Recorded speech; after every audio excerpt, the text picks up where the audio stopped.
Well, it's been a hot and sticky summer, punctuated by some record-breaking temperatures this week in the West. And did you know that these high temps can actually affect your medications? Here's Dr. Gorfinkel, who joins us now for more. Dr. Gorfinkel, good morning. Good morning. Okay, there are some common medications, actually, that can be affected by these high temps. What do we need to know? Absolutely. Let's list them.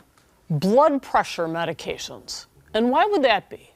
Because blood pressure medications relax blood vessels. And guess what? That's exactly how the body cools itself, by relaxing blood vessels and exposing the blood to the outside so that it cools.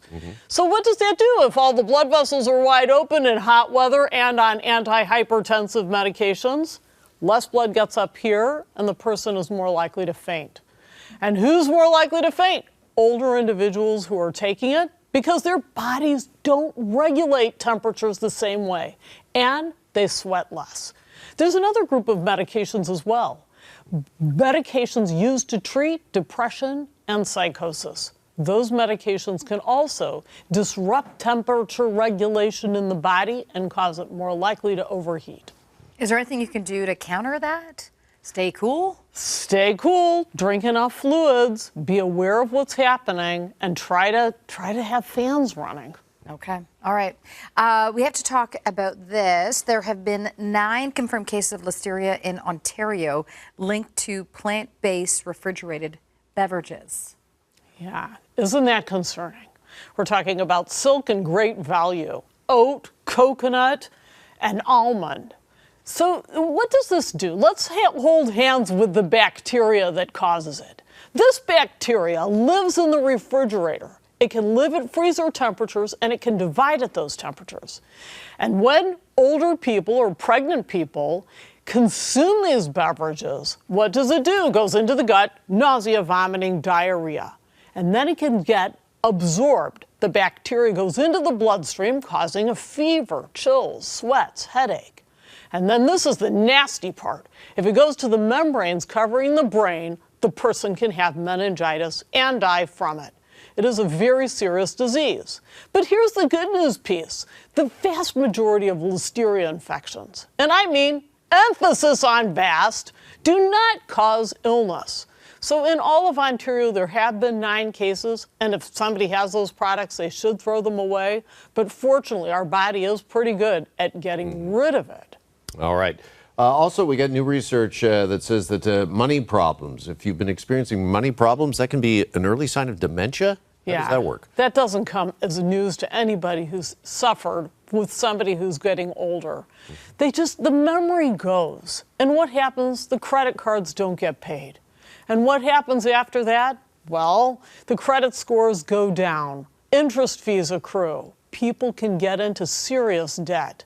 And a recent study looking at Medicare data found that the diagnosis of dementia comes 5 years on average after a person has had those kind of problems. You know, we doctors are late to the party. What can I say? We're often the last ones. And you know why? Because I sit down and I say to somebody who's older, so tell me, how are you doing? And you know what they say? I'm doing really well. I'm just fine. And you know what we doctors do? Believe them. And often it's family members who bring it to our attention. And so what happens 5 years later, they check out the bank books and they find, oh my gosh, this is, forgive the language, a dog's breakfast.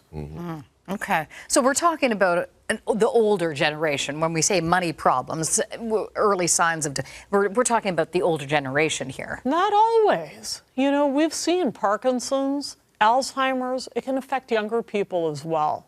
So I think the key is just to be aware of that. You know, when somebody says, you know, gosh, I had a big credit card bill I wasn't expecting, just that statement can be a warning sign. Okay. All right, I want to bring this up as well this morning because the Wimbledon finals are coming up this weekend. And one of the common complaints about tennis is all the grunting that goes on. But medical experts, they actually say, Dr. Gorfinkel, that there's a performance benefit to this, to grunting. This is so fascinating. So if I'm playing tennis with you and you hear me go, ah, what's that going to do? I'm intimidated a little bit. Yeah. Exactly. Yeah. It's going to psych you out, and it may make you break your concentration a bit. And what that might do to me is empower me psychologically. That matters a lot in a game. Sure. So if you can get even a few percentage points of psychology on your side, you're winning the game. And then there's the breathing regulation too. Because if I'm all tense and I can't breathe and I'm like, I'm all nervous, the ball's coming my way at 60, 70, 80, 100 miles an hour, what'll happen when I hit that back, I grunt, it forces me to breathe. Right. It's really kind of natural. I noticed myself doing that in the gym last night. I mean, the last couple of reps of a heavy weight, you just naturally, Welcome to my world. I'm a big-time grunter, and I was surprised to see that it transferred to pickleball. The grunting is just as ferocious there. Wow, that's some hardcore pickleballing. That's right. What's We going on grunters there? have to come out of the closet. Hey, I'm out. I'm out. Stigma's I'm proud. over. Get ready. Get ready. You can hear me coming a mile away. Dr. Gorfinkel, good to see you this morning, and thanks so much. Thanks so much for having me.